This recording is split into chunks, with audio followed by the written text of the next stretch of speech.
讲到即届技师为虾米要来罢工呢？上主要是因的工作超时影响惠安。这技师的薪水虽然真悬，但是长期落来日夜颠倒，老了真紧，当然健康嘛较会出问题。另外，长期伫空中安尼飞来飞去，嘛比一般的人接触到更较侪高空的辐射，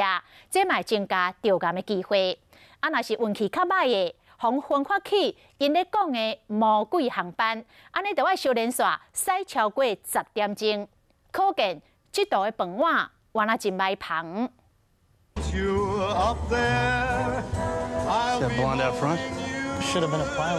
电影内面的技术形象缘投阁有钱，好亲像是人生的胜利组，但是这个金饭碗现实中敢真正这么好捧？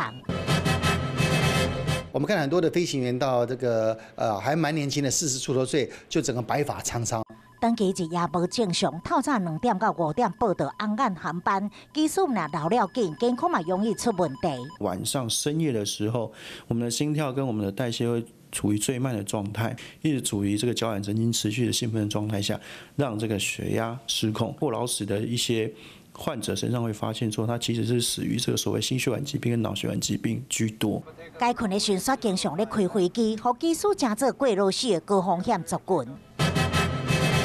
高空的辐射，这个是地面上好几百倍。做空中飞人，长期照高空辐射，嘛比一般人更较有机会得到皮肤癌。年度的例行的考核没有过，